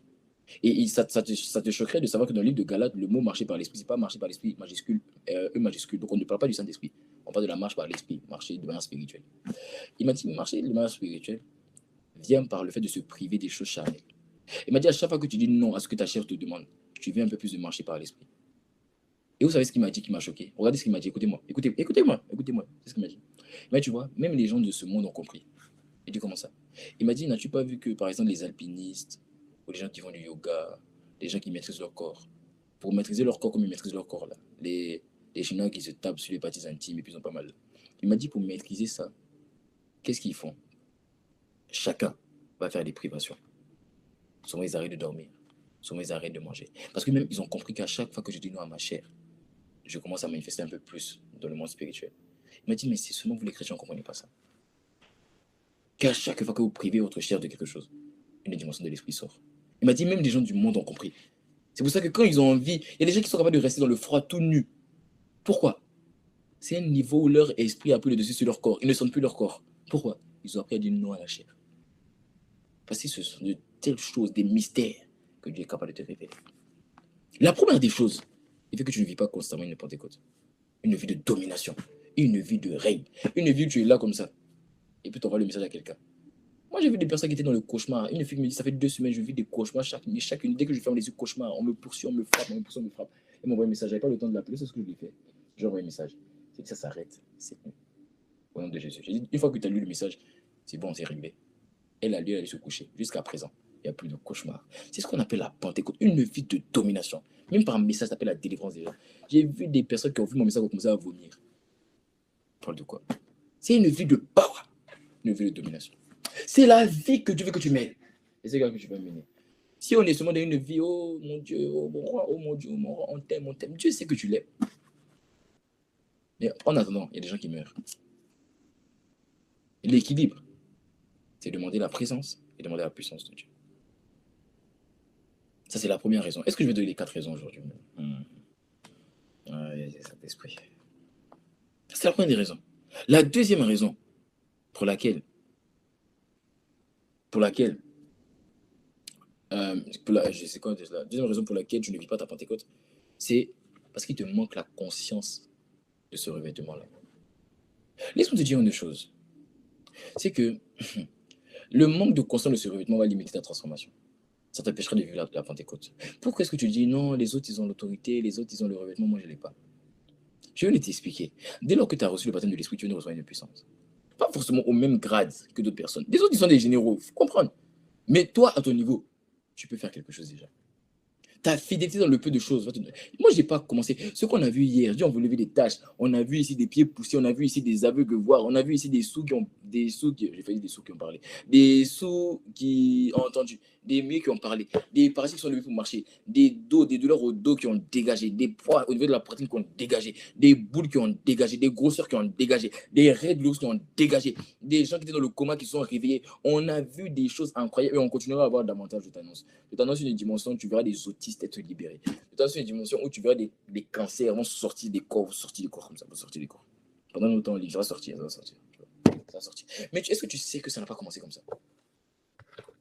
Une fois, je vais faire témoigner certaines personnes qui sont là depuis le début, dès qu'Isabelle, qui va faire témoigner. Elles te diront que même le jour où il y avait une douleur à la tête qui était guérie. Oh my God. C'est ce qu'on appelle la fête. Tu sais pas d'abord. Si tu étais là le jour où une douleur à la tête était guérie dès le début. Mais la fidélité en peu de choses. C'est-à-dire continuer à honorer Dieu. Le problème, c'est que tu ne vis pas parce que, tu vois, le problème, c'est que déjà, l'orgueil n'a pas été traité dans ton cœur. Si tu t'amènes à guérir, si ce qui s'est passé hier, ça s'était passé par toi, mais à tout moment, on ne peut pas te parler. À tout moment, ton numéro, quand tu allais envoyer ça, tu allais signer. Tu allais signer à la fin pour dire, je suis. Tu mets ton nom à la fin. Il y a des choses. Moi, il y a des choses que j'aurais pu faire pour me présenter. Je ne fais pas. Il y avait un temps. Ça vient aussi d'une confusion. Est-ce que vous avez remarqué que vous voyez jamais mon visage sur les affiches? C'est pas que les gens de la QT, même aujourd'hui, m'ont envoyé une affiche avec visage. J'ai dit non, ne mettez pas ça. Je n'ai pas besoin de me présenter. Les gens ne connaissent pas mon visage. Mais ils savent qui je suis. Ils ont entendu parler d'un gars là. On m'a raconté le témoignage d'une soeur qui est au Canada. Elle n'est pas ici. Elle est au Canada. Une autre, qui est une amie d'enfance, on ne se parle plus. Enfin, on se parle plus. Elle a envoyé un message. Enfin, elle se connaissait dans l'église au Canada, qui est une église au Canada. C'est même pas ici. Hein. C'est pas une église. Et la fille, c'était une blanche. Pourquoi j'ai rajouté ça? Et la fille lui a dit, la fille a dit à la fille que je connais, c'est pas moi, elle a dit à une de mes filles, que la fille est venue le voir pour dire, elle lui a dit, t'es ivoirien. La fille lui a dit, je suis ivoirienne. Ok? Parce que la fille en question est ivoirienne. Et la Canadienne lui a dit, mais tu connais un jeune. Oh, avant, quand on disait que t'es ivoirien, on disait que t'es trop bas. Mais la Pentecôte est venue. Oh, la Pentecôte est venue maintenant. Une ivoirienne à l'église. On ne dit pas, ça c'est plus le Didier Drogba. La fille lui a dit, tu connais Joël? Il prêche sur YouTube. Je ne sais pas si tu le connais, c'est un jeune comme ça. Tu le connais. Où est-ce que tu as vu j'ai fait ma publicité sur Internet? J'ai fait ma publicité. La Pentecôte. Jésus a dit, Jésus revêtu de l'Esprit, sa renommée se répandit. Arrête de dire qu'il est sur une autorité, moi je n'ai pas. Tu y as reçu l'autorité. Tout ce que tu attends, c'est ta fidélité en peu de choses. Ta capacité à garder ton cœur malgré tout ce que tu fais. Tu as dit Dieu guérit, et puis tu gardes ton cœur. Je vais dire merci, je bénis ton nom. Mais allons encore davantage. Je veux ton cœur, je veux t'aimer. Je veux savoir qui tu es en moi, par ton esprit. Le manque de conscience, le manque de conscience de cette autorité va te bloquer, va t'empêcher de vivre ta Pentecôte. Tu n'as pas conscience qu'il y a une autorité sur toi. Tu dis que le Saint-Esprit habite en toi, mais tu n'as pas conscience qu'il a fait que toi. Ainsi, même quand tu dis au nom de Jésus, souvent même ton nom de Jésus même manque de foi. Tu n'as pas remarqué? Au nom de Jésus manque de foi. Tu le dis, mais tu ne le dis pas sincèrement, parce que pour toi, ce que tu dis, en fait, ça va pas agir. Parce que tu n'as pas la conscience de ce que tu es en train de dire. Une personne avec moi, tu n'es pas avec moi. Non, tu es avec moi, tu n'es pas avec moi. Parce que tu n'as pas conscience. Tu n'as pas conscience. Alors Dieu m'a donné un verset pour toi, et ça m'a choqué. Waouh. Allons dans acte 3, 5 à 6. Mettez vos caméras, la famille, je vous ai déjà dit. Quand la présence de Dieu comme ça, là, pourquoi il faut collaborer, coopérer. C'est important de collaborer, de coopérer.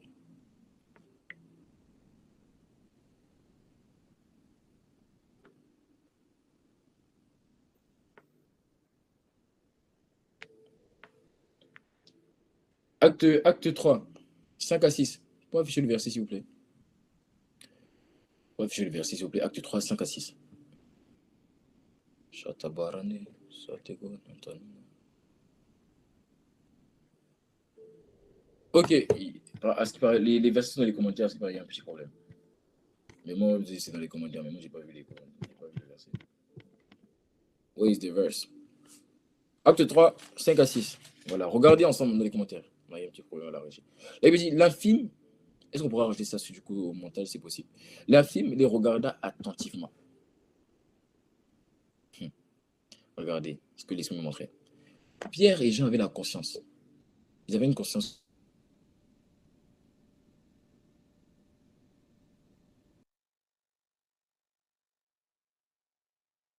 Là, il me dit, l'infirme les regarda attentivement. Là, il y avait un homme impotent, un homme qui ne marchait pas, que Pierre et Jean ont croisé. Et là, il me dit, l'infirme les regarda attentivement. Et là, il me dit que l'infirme, il pensait qu'il allait recevoir d'eux quelque chose. Alors, bon, petite parenthèse au verset 4 de ce passage, acte 3, c'est que la Bible dit d'abord que Pierre et Jean, quand ils ont vu l'impotent, ils se sont arrêtés. Parce que l'impotent leur demandait l'argent à tout le monde. Et Pierre et eux, ils se sont arrêtés, ils ont dit à l'impotent, regarde-nous. Donc, premier mystère ici, écoute-moi bien, le premier mystère, c'est quoi? C'est que dès que Pierre et Jean ont dit regarde-nous, automatiquement, la Bible dit l'infime les regarda attentivement.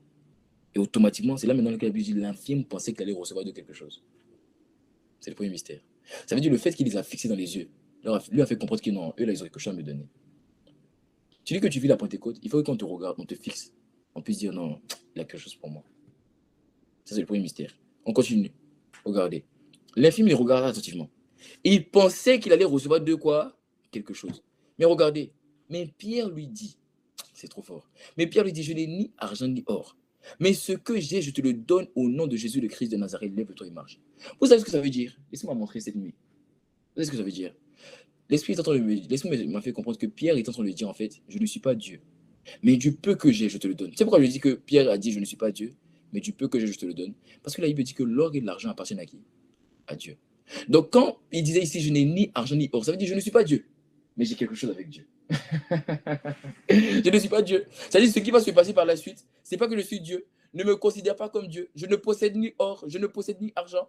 L'or et l'argent ne m'appartiennent pas. Mais j'ai quelque chose. Et ce que j'ai avec Dieu, je te le donne. Au nom de Jésus le Christ. C'est ça la Pentecôte. Parce que la Pentecôte t'amène à manifester les gens vont croire que tu es Dieu. Ils vont dire, mais comment ça se fait que par une prière, un paralytique marche? Un aveugle voit. Comment ça se fait? Comment ça se fait? Tu es Dieu. Il dit non, non, non. Je ne possède pas l'or. Je ne possède pas l'argent. Je ne suis pas Dieu. Je ne marche pas sur l'eau. Mais j'ai quelque chose avec lui qui m'a été donné. C'est quoi qui m'a été donné? C'est son nom. Au nom de Jésus. Lève-toi. Marche. Voici la conscience de Pierre. Voici la conscience de Peter. Il était conscient. Est-ce que tu es conscient de ça? Je ne suis pas Dieu. Ne me vois pas en Dieu. Ne te prosterne pas devant moi. Ne faut pas me surélever. Mais de ma dimension humaine, have something with God. And if I invoke his name is going to answer. Je peux l'invoquer dans les maladies des autres, ça va répondre. J'ai une conscience que ce revêtement est sur moi. Tu sais c'est quoi le problème pour lequel tu n'as pas cette conscience? Le premier, c'est que tu ne médites pas la Bible. Tu ne la lis pas. La Bible, là, tu ne la connais pas, tu la médites pas. Si tu méditais la Bible, tu allais voir que tout ce qu'ils ont fait, tu allais le faire. J'ai osé lire hier nuit acte 1 à acte 10, les 10 chapitres. Je me suis dit, j'ai dit non, Dieu là, je ne le connais pas. La Bible dit que Pierre, les gens mettaient des. La Bible dit qu'on mettait des corps par terre. Afin que l'ombre de Pierre puisse être touchée. J'ai dit, moi, maintenant que si je prie pour toi, tu vas t'arrêter dans mon ombre. Il faut que je teste cette chose-là. Il faut que je teste. Non, il faut que je teste ce mécanisme. Toi, tu vois, il y a des choses, tu dis non, ça viendra avec les dimensions. Moi, dès que je vois quelque chose dans la Bible, je dis non, il faut que je teste. J'ai vu quand la Bible dit que Pierre a réveillé un corps malade. C'est comme si j'avais envie de sortir de chez moi, chercher les malades, chercher les gens morts. Je sais pas. Il y avait quelque chose qui m'avait envahi. Il faut lire la Bible. La Bible te donne une conscience. La Bible te donne une révolte. La Bible te donne de l'audace. Le problème, c'est que tu ne la lis pas. Ainsi, tu ne peux pas t'ouvrir les yeux. Est-ce que tu savais qu'ici, quand on dit je n'ai ni or ni argent, ça voulait dire qu'en fait, je ne suis pas Dieu? Tu ne savais pas? C'est l'esprit qui m'a ouvert les yeux. C'est l'esprit qui ouvre les yeux. Oh Seigneur. Aide-nous à aller au niveau de conscience qu'il faut. Mais pour ça, tu dois lire la parole. Ça, c'est le premier problème qu'on a. Tu veux prier, tu vas adorer. Ton adoration, même depuis tu fais, ça fait combien d'années? À combien de... Je t'ai posé la question, tu ne vas toujours pas répondre. J'ai dit, combien de fois Dieu t'a dit que ton adoration me plaît? Tu sais jamais. Tu as déjà prié au point de t'entendre la voix de Dieu, tu t'es dit, waouh. Tu sais pas c'est quoi ça? Ça, c'est l'adoration qui est non seulement basée sur un cœur qu'il aime, mais qui est basée sur la parole. Parce que Dieu n'est pas émerveillé parce que tu dis je t'aime. Il est émerveillé parce que tu sais, tu sais mettre ton je t'aime en accord avec sa parole. Tu sais lui dire à papa, je t'aime. Tu vois, le problème, c'est qu'il y a deux types de personnes. Ceux qui disent pas la parole, ils disent Seigneur, je t'aime. Mais ils ne savent pas quoi dire à la fin. Ceux qui disent la parole, ils disent Seigneur, je t'aime. Tu sais pourquoi je t'aime? Parce que tu m'as aimé le premier. Et ma Bible dit, vu que je m'ai aimé le premier, je ne peux pas laisser ton amour.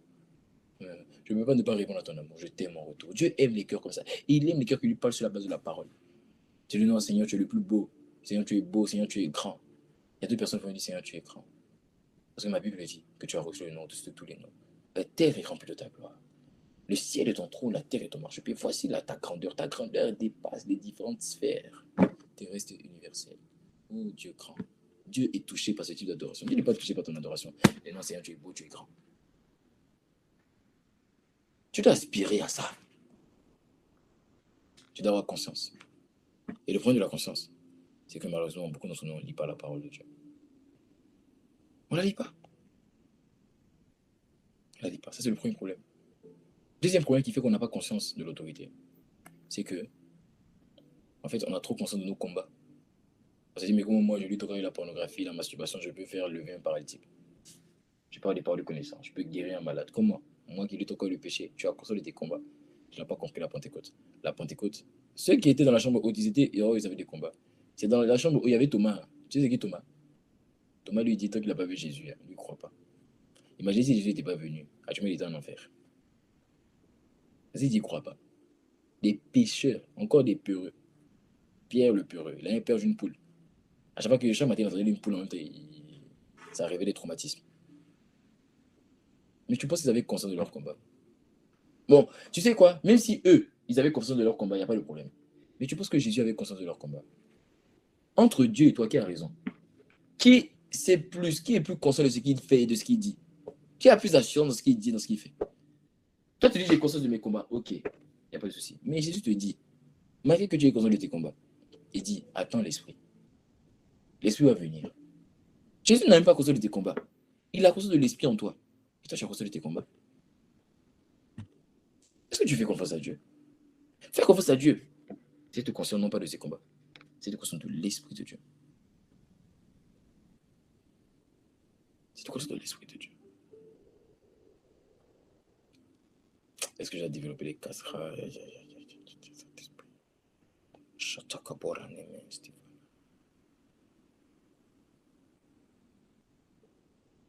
Troisième raison pour laquelle tu ne vis pas ta Pentecôte au quotidien, c'est qu'il te manque le fardeau.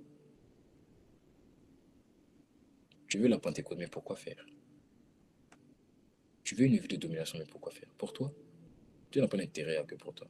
Si c'est que toi dans l'histoire, Dieu va te laisser encore avec tes Seigneur, j'ai besoin, Seigneur, je veux, ou tu lui parles directement. Et ça ne lui dérange pas. Il est ton papa, tu vois, ta voix là ne lui dérange pas. La Pentecôte, c'est pour ceux qui voient les âmes délivrées. Est-ce que tu sais que, peut-être tu sais pas, tu sais quand on vit les temps de prière comme ce qu'on a vécu hier, est-ce que tu sais le nombre d'heures que je tiens à répondre? Est-ce que tu connais les larmes que j'ai pour les gens qui sont malades? Toi, tu vois, j'acclame, tu dis, oh, on bénit Dieu. Oh, c'est fort. Je te connais les nuits d'insomnie que j'ai. Pas parce que c'est un démon, moi, c'est pas un démon. Mais des nuits d'insomnie, de pleurs, de veiller. David a dit, mes larmes sont ma couche, mes larmes sont ma nourriture. C'est ce qui me nourrit. Je suis inconsolable devant la douleur des gens. La douleur des gens te fait mal. Tu pleures lorsque tu vois un paralytique dans la rue. C'est déjà arrivé de juste rentrer quelque part et puis de commencer à pleurer. Tu sais pas pourquoi tu pleures. Tu vois les personnes, tu te dis, mais en fait, ici, il y a des gens qui ne sont pas sauvés. Tu pleures. Si tu veux la Pentecôte, mais est-ce que tu as le fardeau? Ou tu veux juste parler en langue? C'est beau. C'est beau. La manière que je vais lui parler en langue, je vais parler aussi comme ça. Ça là, et d'ailleurs, ça n'a pas commencé comme ça.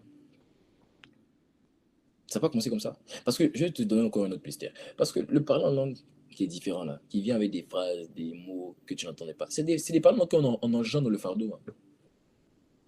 Là, il me dit que, vu que nous savons ce qu'il convient de dire, l'esprit fait quoi? Il intercède pour nous par des soupirs inexprimables. C'est-à-dire qu'il y a un temps où le fardeau est tellement grand dans ton cœur que l'esprit prend la place. Dès qu'il prend la place, tu commences maintenant à faire monter des mots qui ne montaient pas. Maintenant, tu dis, non, moi je vais parler en langue comme Joël. Ces manières de parler en langage, je ne les ai pas appris sur YouTube. C'est à force de pleurer devant Dieu. Il y a des moments où tu pleures, ton cœur a tellement mal que. Et Zaman Ganata. Vous l'avez, vous va m'amender, vous pas mal. T'es pas renénage ta vie. Au début, c'était. Au bout d'un moment, quand le fardeau vient se greffer sur ton cœur, c'est peu rapapa. Ça devient Renos Topanemen Takuna. Raonda Shikanamande, Sikopa Lamanda, Ravon Epelemonda, Sikamanande, Azuanta, Vanda, Raustefeno, Shimanda. Tu dis non, je parle non parce que c'est beau.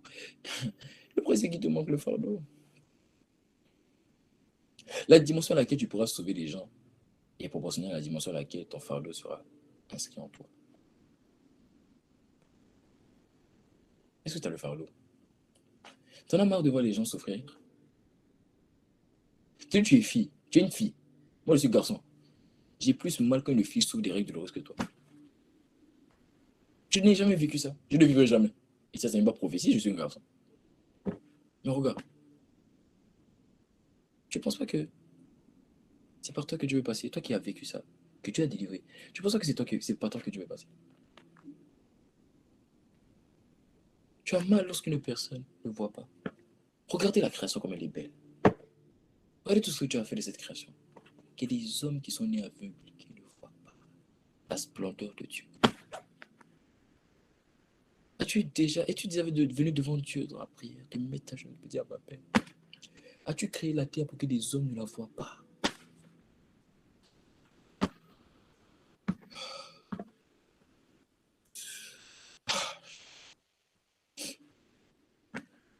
Tu as créé la terre pour que des hommes ne la voient pas. Ouvre les yeux des aveugles afin qu'ils puissent voir la splendeur de la création.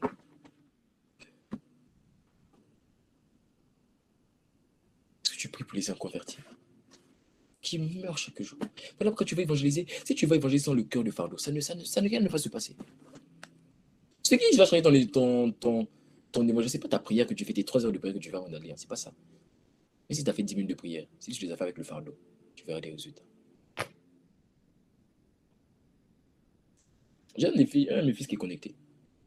On a déjà évangélisé ensemble. Il était choqué de voir qu'on entend marcher comme ça. Puis il me dit, telle personne a mal au genou. Il était émerveillé. J'ai besoin de marcher comme ça. Et puis je lui dis, bon, comme tu ne me crois pas, moi-même je vais te dire, toi va demander à la personne si elle a mal. Et puis lui va demander, puis la personne dit, oui, effectivement, j'ai mal. Et puis moi, tu vois, telle personne a mal au genou. Telle personne a mal au bras. Telle personne. Non, si il est là, il n'a pas mis des cœurs, il est là. Telle personne a mal ici. Telle personne a mal ici. Telle personne a mal ici. Et il est choqué, il se dit, mais Comment ça se fait qu'on est en train de marcher et il sait qui a mal? En fait, tu vois, c'est pas moi. J'ai le fardeau. Le fardeau là touche mon cœur. J'ai tellement mal de voir des gens souffrir que j'attends de marcher. Puis je me dis, tu vois, telle personne s'appelle comme ça. Elle est née telle. Voici c'était le problème qu'elle a. Do you have the burden? As-tu le fardeau? Le manque de fardeau.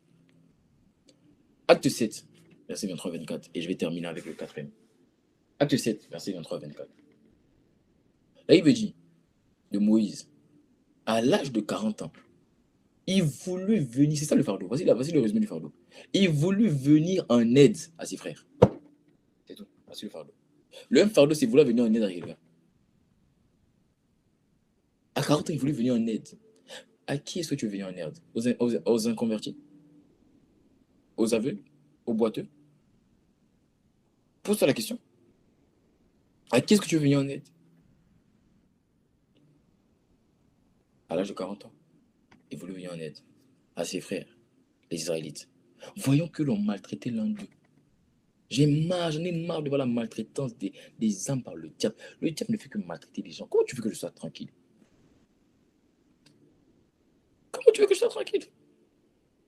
Quand je vois le chaos qu'il inflige à la création de Dieu, à quoi ça sert de donner un super pouvoir à un super héros qui n'a pas un fardeau? Tu n'as pas envie d'arrêter l'injustice. Pourquoi te donner un super pouvoir? Pourquoi tu casses des bâtiments? Pourquoi tu casses des rochers? Les gens veulent l'onction. Les gens veulent la puissance. Les gens veulent l'autorité pour les photos. Revêtement de power. Les gens sont en train de crier. Moi, tu m'as déjà vu partager un témoignage comme ça. Tu penses que je n'en ai pas? Non, tu m'as déjà vu partager un témoignage comme ça. Je suis venu pour dire j'ai été présenté, personne n'a commencé à vomir. Tu m'as déjà vu faire ça. Tu penses que j'en ai pas? Tu penses que j'en ai pas? On n'est pas besoin d'imposer les mains. Démonstration de l'Esprit Saint là. Et des fois, quand on dit aux gens, on dit non, moi je ne vais pas te toucher. Toi, mets juste ton doigt sur ma paume. Quand la personne met son doigt, la personne tombe.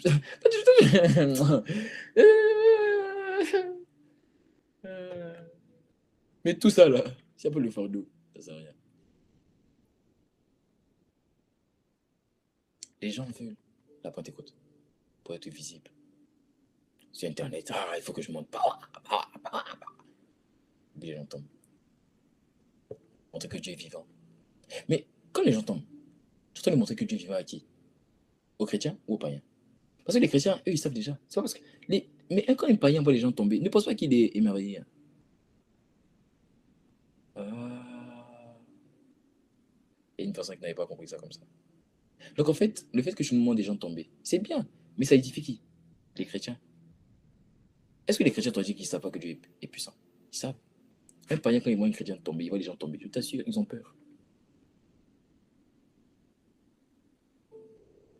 Je ne dis pas que c'est mauvais. Mais pose-toi la question, pourquoi tu fais ça? Moi, je précise, je ne dis pas que c'est mauvais. Hein. Démonstration de puissance là par la grâce de Dieu. Nous, les gens, on n'est pas légers. Mais on voit des choses quand même. Mais le fardeau en plus du fait que ça, le fardeau en plus te donne des résultats. Le fardeau t'amène pas dans le spectaculaire, le fardeau t'amène dans le surnaturel. Le spectaculaire, les gens tombent, ils vomissent. Souvent, le fardeau t'amène juste dans le surnaturel. Une parole, rien ne s'est passé. Une personne a dit Amen. Et ça s'arrête. Ça s'arrête. Une fois, je suis allé en Belgique. J'ai prié pour une de mes filles qui est connectée aussi. Je finis de prier, rien ne s'est passé. Elle me dit qu'elle avait beaucoup, elle ne se sentait pas trop bien, manque de paix. La prochaine fois que je suis reparti, j'ai dit, mais par rapport à la prière qu'on avait faite, elle m'a dit non, c'est fini. Une paix m'a envoyé, c'est terminé. Elle n'est pas tombée. Elle n'a pas crié. Elle a dit Amen. Quelque chose s'est passé.